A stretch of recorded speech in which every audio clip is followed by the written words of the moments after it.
Halo teman-teman, apa kabarnya? Film yang di atas antos para penggemar karakter Spider alias si Laba-Laba akhirnya tayang ya meskipun dirilis di tahun 2018. Venom yang dibintangi Tom Hardy memang sukses bikin pecinta film penasaran. Kenapa sih bikin penasaran? Ya iyalah bikin penasaran, soalnya si monster hitam yang asalnya musuh di setiap film Spider-Man, kini akhirnya monster tersebut menjadi makhluk superhero yang membasmi kebatilan di muka bumi. Tanpa berlama-lama, kencangkan sebut pengalaman kalian, milihkan apa kalian, dan cekidot. Di awal fitrah, kita diperlihatkan sebuah pesawat luar angkasa milik perusahaan Life Foundation yang sedang berusaha kembali ke bumi dengan membawa spesimen berbahaya. Saat masuk ke atmosfer bumi, terdengar kekacauan di dalam kabin pesawat dan mereka terlihat meminta bantuan kepada Yang Maha Kuasa. Kemudian terlihat pesawat itu terpaksa melakukan pendaratan darurat di sebelah timur dekat rumah Upin Ipin. Nggak ketang bercanda. Saat akan mendarat, terlihat tim SAR regu penyelamat menyusuri jejak pesawat hingga mereka menemukannya. Ternyata tim SAR tersebut menurunkan beberapa tabung berisi sesuatu. Sementara itu, di kantor pusat Life Foundation, sang pimpinan yang bernama Carlton Drake terlihat cemas. Dia menanyakan jumlah organisme yang berhasil ditemukan. Karyawannya mengatakan ada 3 yang berhasil ditemukan dan 1 menghilang. Artinya, Life Foundation mengambil 4 sampel organisme dari luar angkasa. Dari layar, mereka melihat salah satu astronot ada yang berhasil selamat. Kemudian terlihat satu petugas wanita menangani astronot itu dan membawanya memakai mobil ambulan. Di tengah perjalanan, sang astronot ternyata kesurupan jurik jarian. Oh my lord! Dari tangannya keluar semacam tentakel menggeprek petugas wanita itu, dan tangan satunya lagi menggeprek sang supir ambulan yang mengakibatkan ambulan tersebut oleng. Kemudian scene berpindah ke San Francisco, California. Di sebuah rumah terdapat sepasang bucin yang sedang memulai pagi mereka. Mereka berdua adalah Anne dan Eddie Brock. Bukan Eddie Broccoli ya. Anne terlihat sudah cantik dengan baju dinasnya bersiap untuk berangkat kerja. Sedangkan si Eddie baru saja hudang alias bangun. Dasar munding.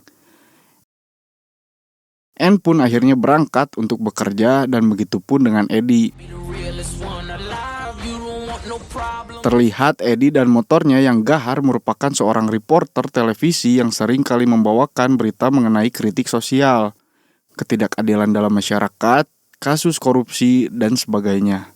Intinya si Eddie ini seorang wartawan yang berani mengungkapkan kebenaran walaupun beresiko. Anjay, tepuk tangan. Sesampainya di kantor, Eddie langsung menemui atasannya bernama... gak tahu, saya juga lupa. Di sana, sang atasan memerintahkan Eddie untuk melakukan wawancara eksklusif dengan Carlton Drake yang ingin menyebarkan pesan bahwa roket miliknya aman. Dan kejadian kecelakaan baru-baru ini adalah sebuah anomali. Eddie terlihat geleh kepada si Drake karena si Drake menurut Eddie adalah seorang penipu. Dia yang sebagai reporter penyelidik tidak bisa berpura-pura baik apabila dia menemukan sesuatu kejanggalan. Namun atasan Eddie memaksa Eddie untuk melakukan wawancara eksklusif dengan Drake. Dengan terpaksa, Eddie menyanggupinya. Malam harinya, Eddie terlihat makan malam dengan Anne. Eddie lalu curhat soal tugasnya mewawancarai CEO Life Foundation tersebut. Dia mengaku bahwa dia melakukannya dengan terpaksa. Ternyata Anne kekasihnya sendiri adalah seorang pengacara yang bekerja di firma hukum di bawah perusahaan Life Foundation milik Drake. Setelah kenyang, mereka pun kemudian pulang. Setibanya di rumah, ternyata mereka langsung menjalankan sunnah Rasul. Wow. Di tengah malam, si Eddie erep-erep sehingga dia terbangun dari tidurnya. Saat dia melihat laptop milik Anne menyala, di sana dia menemukan sebuah email yang bersifat privat dari Yayasan Life Foundation. Karena kepo, Eddie pun membuka email tersebut. Di dalam email itu terdapat berkas rahasia yang menyebutkan klaim kematian tidak wajar dari Yayasan Life Foundation yang isinya berkas milik sukarelawan dan warga miskin yang meninggal dunia karena menjadi kelinci percobaan di dalam Yayasan Life Foundation.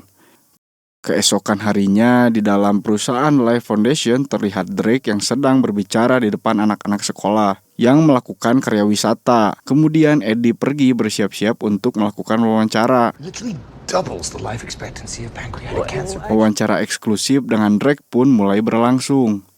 Sesi awal wawancara berjalan baik seperti biasa. Lama-kelamaan Eddie geremet mulai menanyakan hal sensitif tentang kematian para sukarelawan percobaan yang dilakukan oleh perusahaan ini. About the allegations. I'm sorry, I don't. To the most vulnerable of us to volunteer for tests. Hal itu membuat Drake murka, yang pada akhirnya Drake menyuruh satpam untuk mengusir dan mengancam Eddie sebagai wartawan waniun. Eddie pun OTW kembali ke kantornya. Is that a threat? Have a nice life. Di sana atasan Eddie terlihat kecewa. Eddie bilang dia tidak tahan kalau harus berbohong dan tidak mengungkapkan kebenaran. Namun permasalahan ini berujung pada pemecatan dirinya. Kemudian dia pergi menemui Anne. Ternyata Anne juga terlihat keluar dari kantornya sambil menenteng kardus, yang berarti Anne juga dipecat dari pekerjaannya. Anne terlihat sangat marah dan kecewa dengan Eddie, dan dia mengembalikan cincin tunangan mereka. Annie? Pada malam harinya, terlihat rombongan iring-iringan mobil menuju arah Life Foundation. Rombongan itu ternyata membawa 3 kapsul yang berisi spesies organisme alien. Oh my God. Kemudian di tempat lain, tampak petugas wanita di ambulans sebelumnya menuju kerumunan. Memakan belut hidup-hidup dan membuat keributan.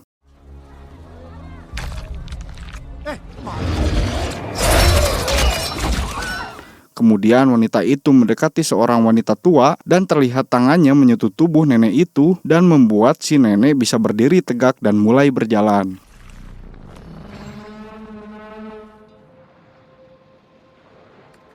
Enam bulan kemudian, di dalam laboratorium Life Foundation, mereka melakukan uji coba interaksi biologis organisme yang dibawa mereka dari luar angkasa. Organisme itu disebut simbiot. It's equalizing.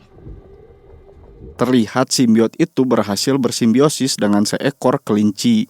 Drake terlihat senang dan dia mengatakan simbiot bisa bertahan hidup di bumi dengan inang yang sesuai. Kemungkinan manusia juga bisa bertahan di luar angkasa apabila bersimbiosis dengan simbiot itu. Drake lalu memerintahkan untuk melakukan uji coba kepada manusia. Di tempat lain, terlihat Eddie di sebuah bar menyesali nasibnya. Saat melihat Drake di televisi, dia malas dan akhirnya pulang. All at once. I'm gonna go home, chase myself around. Di perjalanan, Eddie menyapa Maria, seorang tunawisma di pinggir jalan, dan memberi Maria $20. I'll throw in the paper. I tell you what, I will give you 20. Lalu Eddie berkunjung ke sebuah toko milik Nyonya Chen untuk membeli sesuatu. Di dalam toko saat memilih barang, Eddie melihat seorang perampok dengan menodongkan senjata kepada Nyonya Chen. Eddie yang kasihan hanya bisa melihat dari kejauhan tanpa mampu berbuat apa-apa. Beleguk syah. Life hurts, Eddie. It just does. Di dalam rumah terlihat Eddie mendapat berbagai macam surat tagihan. Lalu Eddie berikhtiar ingin mencari pekerjaan. Setelahnya dia mencoba menenangkan diri dengan bermeditasi. Dan tiba-tiba, sungguh hari yang berat untuk Eddie. Scene berpindah ke laboratorium. Drake memimpin operasi, melakukan percobaan menyatukan simbiot dengan manusia. Terlihat pintu simbiot mulai terbuka.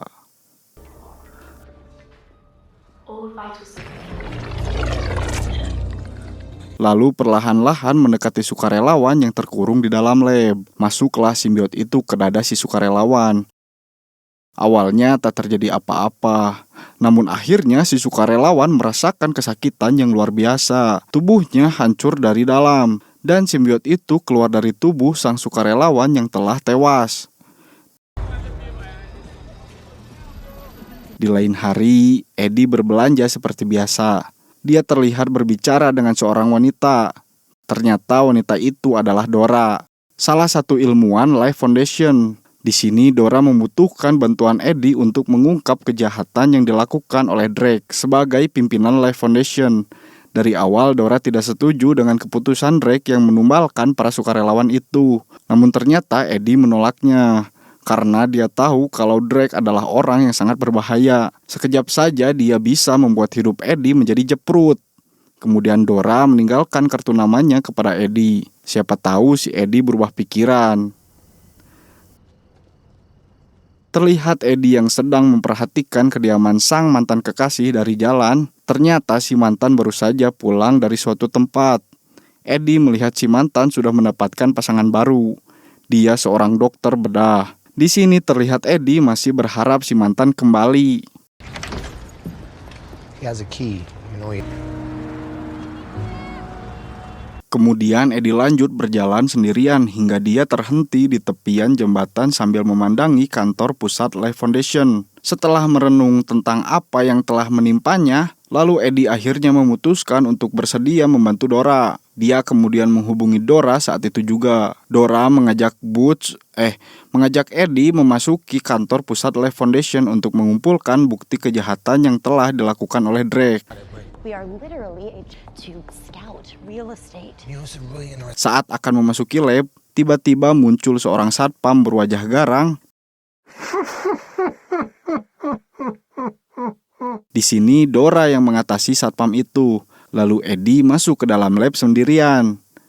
Di dalam lab saat Eddie mengumpulkan barang bukti, Eddie menemukan salah seorang tunawisma yang biasa dia sapa di jalan. Eddie lalu mencoba membuka pintu lift dengan memukulnya memakai alat yang ada. Saat berhasil terbuka, Maria langsung loncat dan mencekik Eddie. Terlihat simbion itu berpindah ke tubuh Eddie. Alarm di sana tiba-tiba berbunyi, dan benar saja. Ternyata si Eddie dikejar oleh beberapa petugas. Eddie terheran-heran ketika dia tiba-tiba jagoan dan dengan mudahnya menghindari kejaran para petugas. Tak sampai di situ, para petugas masih mengejarnya sampai ke dalam hutan. Dan sampai akhirnya kehilangan jejak Eddie. Sesampainya di rumah, Eddie terlihat sangat kehausan dan kelaparan. Dia memakan apapun yang ada walaupun sisa-sisa makanan. Sampai tempat sampah pun dia embat. Kemudian saat di kamar mandi dan melihat cermin, terlihat di cermin wajah Eddie berubah seketika. Terdengar suara dari dalam tubuhnya memanggil namanya. Eddie pun soak dan pingsan tuala kaya. Sementara itu, di dalam perusahaan Life Foundation terlihat Drake marah karena salah satu simbionnya hilang dicuri orang. Kemudian salah satu ilmuwan miliknya menunjukkan ada sukarelawan yang mampu bertahan dengan salah satu simbion di dalam tubuhnya. Namun Drake tetap memerintahkan anak buahnya untuk mencari simbionnya yang hilang. Di tempat lain, di suatu bandara, terlihat nenek tua yang telah dimasuki simbiot sebelumnya mengincar seorang anak kecil. Kembali lagi ke Eddie. Saat siang harinya dia menemui Anne yang sedang makan siang di sebuah hajatan. Restoran maksudnya. Eddie datang untuk memperlihatkan barang bukti kejahatan yang telah dilakukan oleh Drake. Eddie yang bertingkah aneh dengan memakan makanan milik orang lain dan menceburkan dirinya ke dalam kolam yang berisi lobster. Di situ Dan Lewis, pacarnya Annie, yang seorang dokter kemudian membawa Eddie ke rumah sakit untuk diperiksa. Di rumah sakit, Eddie dibaringkan di dalam alat MRI untuk dicek organ dalamnya. Saat Louis mencoba menyalakan mesin MRI, terlihat Eddie dan simbionnya kesakitan. Louis pun mematikan mesin MRI-nya. Sementara itu, di dalam perusahaan Life Foundation, Drake didatangi anak buahnya yang sudah menangkap Dora dan mengetahui Dora terlibat penerobosan lab beberapa hari yang lalu. Drake kemudian menginterogasi dan menekan Dora agar memberitahu siapa saja yang terlibat dalam pembobolan. Dora yang tertekan tiba-tiba dia membuka tabung berisi simbiot yang langsung memasuki tubuh Dora. Scene berpindah ke rumah Eddie yang tiba-tiba mendengar suara dari dalam tubuhnya untuk berhati-hati. Saat si Eddie membuka pintu, benar saja, masuklah pasukan Drake meminta simbion mereka kembali. Tak disangka, Eddie mampu melumpuhkan mereka dengan sangat mudah karena kekuatan simbiot yang menempel dalam tubuhnya. Bahkan Eddie mampu beratraksi seperti dugong. Drake yang melihat video pengejaran tersebut sangat kagum dengan apa yang dilakukan simbiot di dalam tubuh Eddie. Eddie kemudian kabur menggunakan motornya hingga terjadi kejar-kejaran yang sangat seru. Di jalan, dengan kekuatan simbiot di dalam tubuhnya, Eddie mampu menghindari segala serangan anak buah Life Foundation.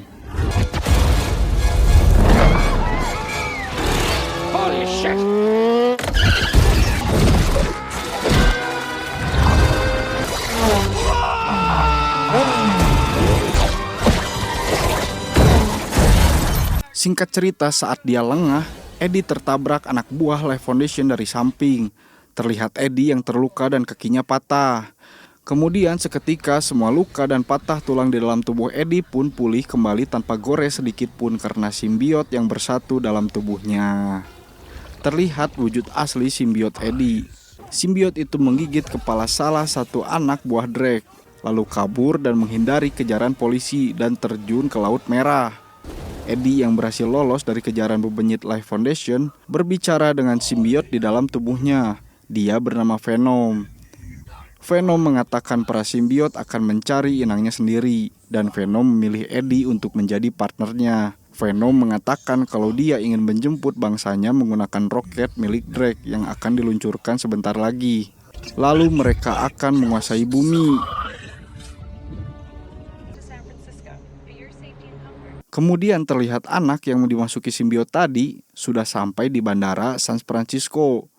Di dalam laboratorium Life Foundation, terlihat Dora dan simbiot yang keluar dari tubuhnya sama-sama tewas. Drake yang melihatnya terlihat kesal karena salah satu simbiot miliknya mati. Di tempat lain, Eddie mencoba memasuki kantor berita tempat ia bekerja sebelumnya.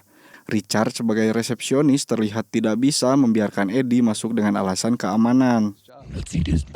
Namun saat dia keluar gedung, Venom menawarkan bantuan kepada Eddie dengan memanjat gedung tersebut hingga sampai ke puncak. Di puncak gedung ada sebuah pesawat melewati mereka. Venom terlihat kesakitan karena tak tahan dengan suaranya. Eddie pun jatuh, namun Venom mampu menahan Eddie untuk tidak jatuh sampai ke bawah. Venom pun memasuki sebuah ruangan, yaitu ruangan atasan Eddie. Di situ Eddie meninggalkan barang bukti kejahatan Drake. Eddie ingin atasannya mempublish barang bukti tersebut. Saat keluar dari gedung, terlihat banyak polisi yang menghadang Eddie.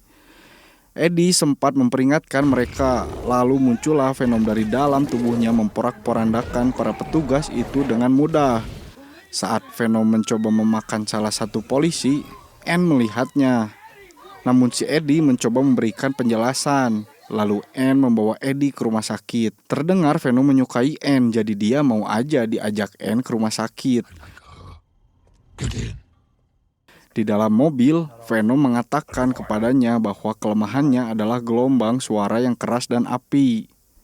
Berpindah ke laboratorium Life Foundation, Drake melihat seorang anak kecil berkeliaran di dalam laboratoriumnya. Setelah ditanyai, terlihat anak itu langsung mencekik leher Drake. Di situ terlihat simbiot berpindah dari tubuh anak kecil ke dalam tubuh Drake. Di rumah sakit, Dan Lewis mengatakan kepadanya bahwa organ dalam tubuh Eddie semakin rusak. Namun di dalam tubuh Eddie, Venom mengatakan kalau dia bisa menyembuhkan Eddie. Venom yang kesal kemudian mencekik leher Dan Lewis. Anne yang melihat kejadian itu seketika menyalakan mesin MRI, membuat Venom kesakitan dan keluar dari dalam tubuh Eddie. Eddie ditarik keluar ruangan dan akhirnya Eddie bisa terbebas dari Venom. Eddie kemudian meninggalkan ruangan itu. Di saat Anne dan Lewis berdebat dengan apa yang terjadi, terlihat Venom yang menyelinap keluar melalui lubang udara. Anne kemudian menyadari Venom telah pergi. Di tempat lain, terlihat Venom memasuki tubuh seekor anjing.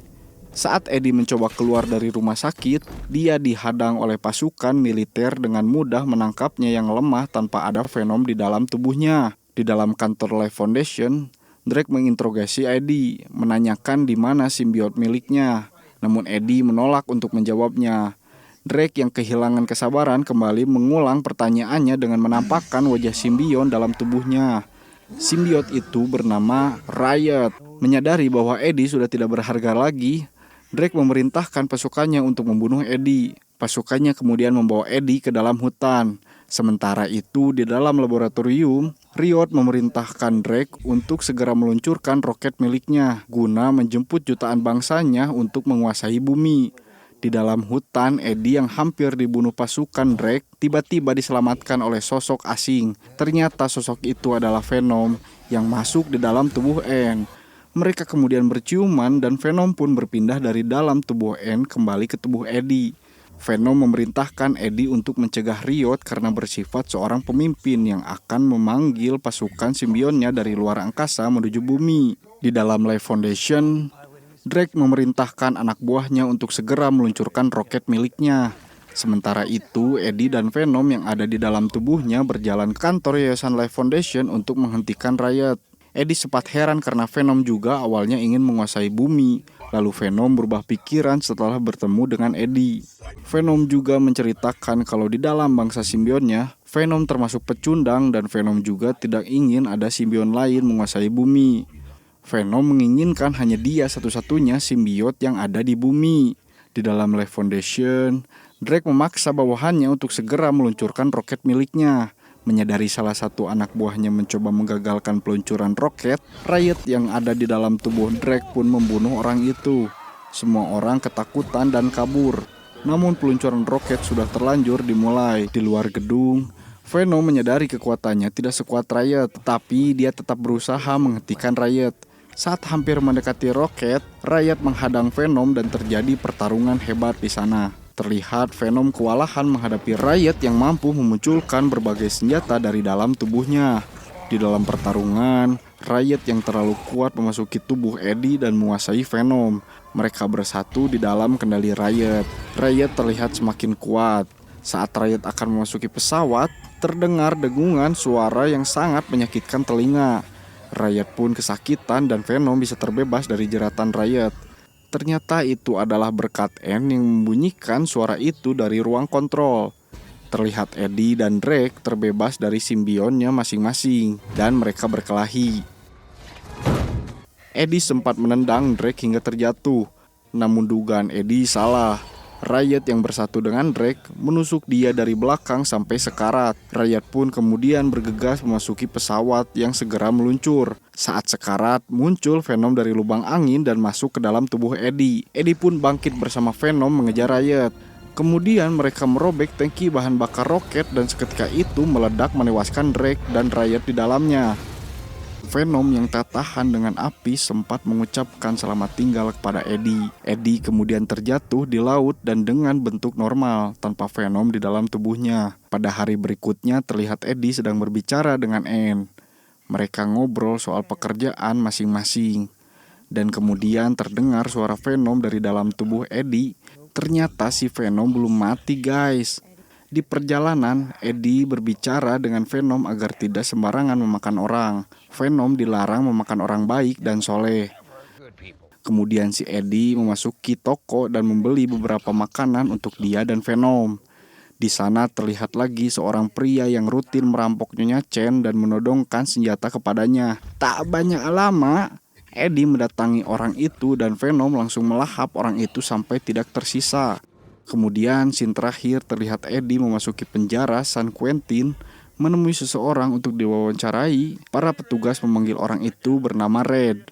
Saat Eddie mendekati orang itu berkata jika dia sudah bebas nanti akan ada pembantaian atau carnage dan tamat.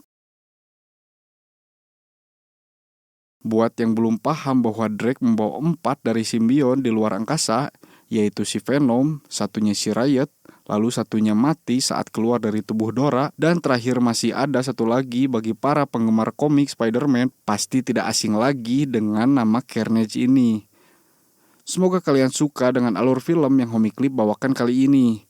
Jangan lupa follow media sosial kami juga ya gengs. Saya Taren yang bertugas beserta semua direksi Homiclip signing out. Bye-bye.